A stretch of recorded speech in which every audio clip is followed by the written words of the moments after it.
भीमराव साहब मुखर्जी है, हम सबका सम्मान दल के कारवां से उनके स्वागत में तालियां हो और हमारे 4 सैनिक जाएं और सम्मान के साथ मंच पर लेके आए।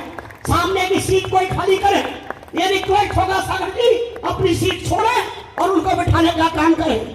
आदरणीय संत साहब गुरुजी जिनके बेटे इस इलाके के महाराष्ट्र सरकार स्पॉन्सर्ड हल्ला था। इस समय मैंने पत्रकारों को बात रखी, भाई कोरोना के कार्य में बंदी आई है, लेकिन मैं चाहता हूं, आज तक भीमा कोरेगांव का इतिहास किसी को मालूम नहीं था। एक अच्छा हो गया हमारे पर हल्ला होने के बाद ये भीमा कोरेगांव इतिहास ना कोई इंडिया में लेकिन विदेशों तक पहुंच गया और पेशवाई कैसी खत्म कर दी हमारे शूरवीर महार सैनिकों ने वो बताया दिया। मैंने अभी बात रखी कि भीमा कोरेगांव का इतिहास आने वाले समय में स्कूलों के पाठ्य पुस्तक के माध्यम से आने की जरूरत है। जिनका कोई इतिहास नहीं वो पाठ्य पुस्तक में आता है। इनके लिए मैं समझता हूं समाज नीति के साथ साथ हमें राजनीति भी करनी पड़ेगी। हम भारतीय बौद्ध महासभा के लोग हैं, हम भारतीय बौद्ध महासभा के लोग राजनीति में नहीं पड़ते।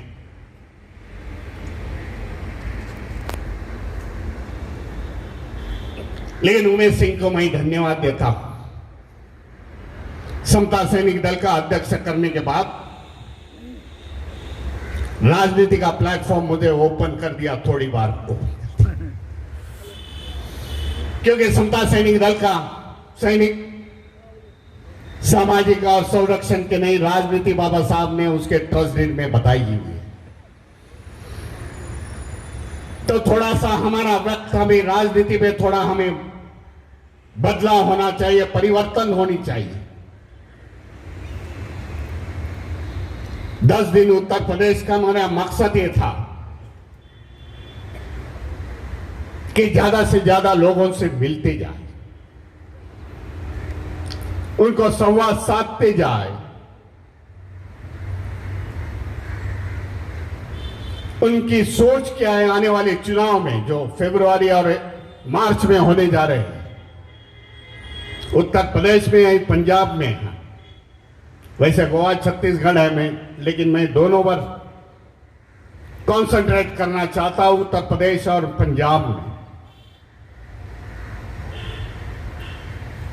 कई लोगों ने बुद्धिजीवी मुझे मिले और उन्होंने अपनी राय रखी। जो कैप्टन अभी निखाड़े ने बात की, हम इंडस्ट्रियल लोगों से मिले, बुद्धिजीवी लोगों से मिले, टीचर्स लोगों से मिले, वकीलों के एसोसिएशन से मिले। उन्होंने सुझाव दिया कि वक्त आ गया उत्तर प्रदेश के मैदान में आने का, आपको सभी को होवे वो हफ्ते भर में कैसे काम करे, समाज के लिए 2-3 घंटे देते समय बाबा साहब ने लिखा है कि समता सैनिक दल का सैनिक वो राजनीति में विपुल होना चाहिए, राजनीति की समझ होनी चाहिए, उसे धर्म का कारवा आगे लेकर जाना चाहिए, समाज में समता निर्माण करनी चाहिए, बाबा साहब के प्रबोधन के विचार समाज में जाने चाहिए। यह उद्देश्य बाबा साहब ने समता सैनिक दल के सामने रखा था, जिसका संरक्षण एक महत्वपूर्ण एम था। आज हमें उसी रास्ते से जाना है।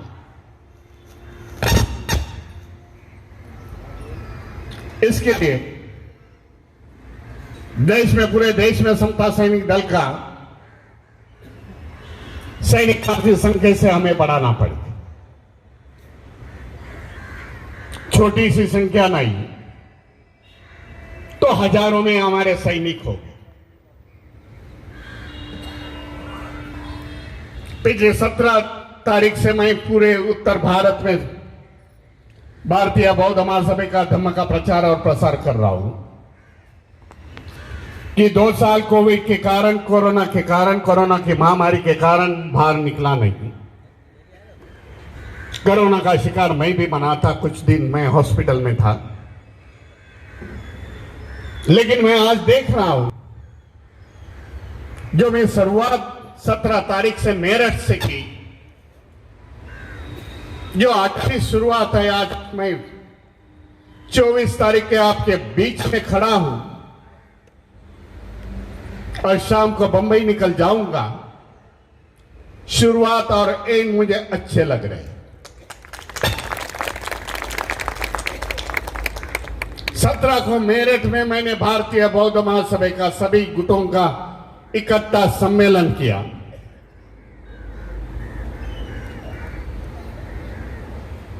सभी ने वचनबद्ध हो गए मेरठ के सभा में, भारतीय बौद्ध महासभा के महाअधिवेशन में। काफी बरसात के बाद हजारों संख्या से लोग वहां जुड़े हुए थे और तय किया कि आगे चलने वाली सभी संगठन, धम्म के रास्ते में चलने वाली सभी संगठन भारतीय बौद्ध महासभा में आ जाए, एक मंच पर। जो उनके अध्यक्ष है वो भी भारतीय बौद्ध महासभा में आ जाए और धम्म क्रांति को अधिक गतिमान इस देश में आने वाले सालों में की जाए। और दल दिन दूनी रात चौगुनी तरक्की करेगा। सरकारी अधिकारी कर्मचारियों का राष्ट्रीय महासचिव होने के नाते मैं दल को तन से, मन से, धन से सहयोग देने का आश्वासन नहीं देता, बल्कि व्यवहारिकता में वो आश्वासन नहीं, व्यवहारिकता में सहयोग रहेगा। और मुझे पूरा विश्वास है कि माननीय उमेश सिंह गौतम जी को जो राष्ट्रीय अध्यक्ष की जिम्मेदारी दी है, समता सैनिक दल, एक दिन यहाँ सोनिया गांधी बुला रखी थी, मुझे याद है। बड़े बड़े दल, सोनिया गांधी, बड़े बड़े दल, बड़े बड़े प्रमुख, बड़े बड़े सरकार के लोग हमारे दल के कार्यक्रम में आते थे और मुझे यकीन है सरकार झुकेगी, समाज के साथ न्याय होगा और बाबा साहब अम्बेडकर का बनाया हुआ समता सैनिक दल भारत में उसका पंचम फहराएगा। इस पावन कार्य में हमारा पूरा सहयोग दल के साथ। और मैं आपसे भी निवेदन करूंगा कि आप सब लोग समाज के जो साथी आज यहाँ आए हैं, तन से, मन से, धन से अपने समता सैनिक दल को मजबूत करने के लिए हर प्रकार का सहयोग दें। जय भीम, जय भारत। हाई कास्ट कहते हैं उनके ऊपर, और मैं अभी खुद 2011 में मैनेजर से मैंने रिजाइन किया है बाबा साहब के मिशन की सेवा करने के लिए। मैं फुल टाइम धम्म का काम करता हूं। मेरी 5वीं जनरेशन यूके में है। मैं दुनिया का कोई भी सुख खरीद सकता हूं, लेकिन मैं हर 6 महीने के बाद भारत में आके ये धूल में काम करता हूं। क्यों? क्योंकि बाबा साहब डॉक्टर अम्बेडकर का मेरे ऊपर बहुत बड़ा एहसान है। इस जन्म में अगर मैं इतना सा भी उतार दूं तो मैं अपने आप को बहुत अच्छे कर्मों वाला समझूंगा। अब हम बातें तो सभी करते हैं और हर घर में बाबा साहब के नाम पर ऑर्गेनाइजेशन बनी हुई है, यानी खुद प्रधान है और जो साला है वो सेक्रेटरी है और जो भतीजा है वो खजांची है। आज बाबा साहब के मिशन की सबसे बड़ी दुखदाई बात यही है कि हर घर में आपको ऑर्गेनाइजेशन मिल रही है और हर कोई प्रधान है। जितनी देर हम इस बात को खत्म नहीं करते, बाबा साहब का मिशन आगे नहीं बढ़ेगा।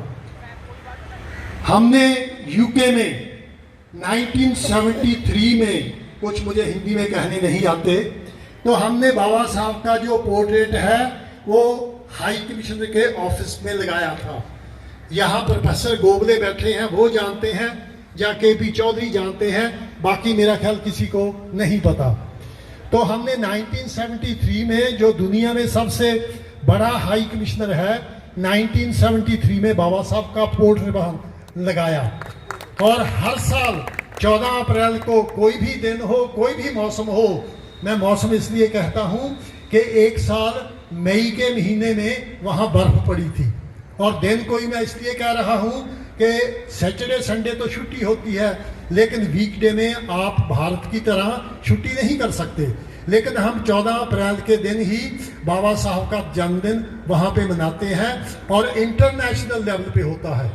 और जब बाबा साहब का 1991 में सेंटेनरी ईयर था, 100 साल था, तो उस वक्त सारे यूके का प्रेसिडेंट मैं था, क्योंकि वो लोग तो बाबा साहब को देखना भी नहीं चाहते।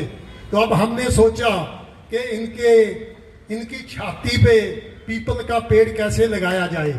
तो हमने हाई कमिश्नर को कहा कि बाबा साहब का 100 साल जन्म है और हम आपको कुछ भेंट करना चाहते हैं। अब भेंट से कोई इनकार नहीं कर सकता।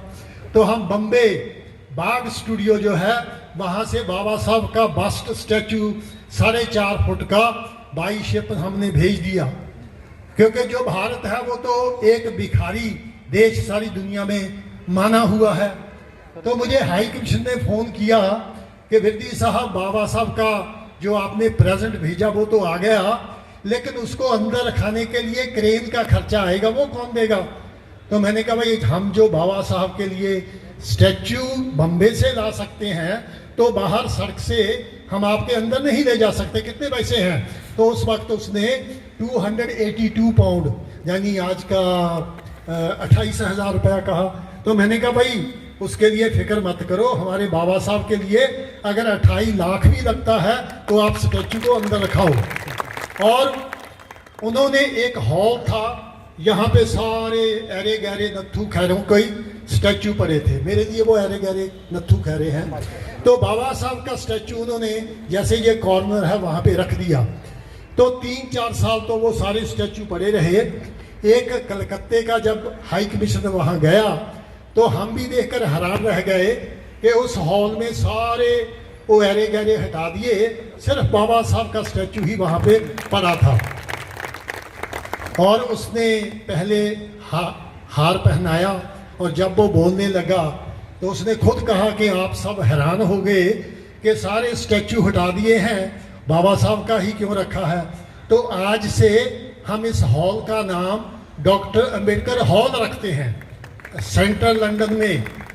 और ठीक है, इतना बड़ा नहीं है, लेकिन अब मैं ये पॉइंट कहता हूँ कि जिन लोगों ने बाबा साहब को पूना पैक्ट के समय खून से खत लिखे थे, जिन लोगों ने बाबा साहब ने जब बौद्ध धर्म को अपनाने की बात की तब उन्होंने खून से खत लिखे थे, अब उनकी औलाद जो लंदन में बैठी है, जब मानो भारत का डिफेंस मिनिस्टर जाता है तो वो हर ऑर्गेनाइजेशन के 2 मेंबर मंगवाते हैं।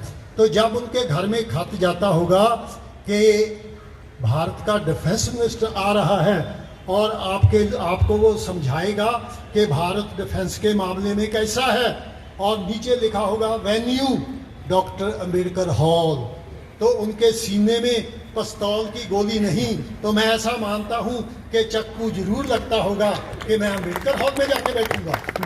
और एक बात, हमने उनको खत नहीं लिख कर दिया और ना ही हमने कभी कहा, लेकिन कहते हैं जैसे जो सांप है जब वो ऐसे हो जाता है तो सब डर जाते हैं। तो हाई कमिश्नर को पता है हमारी ताकत क्या है, हमारे बगैर पूछे उन्होंने उसका नाम अंबेडकर हॉल कर दिया। तो आज सभी मेन प्रोग्राम उसमें होते हैं। तो जो लंदन में हमारी अचीवमेंट है, जब हम वहाँ से निकलते हैं तो लंदन स्कूल ऑफ इकोनॉमिक यहाँ बाबा साहब पढ़े थे, वहाँ पर भी हमने 1973 में बाबा साहब का पोर्ट्रेट लगा दिया था।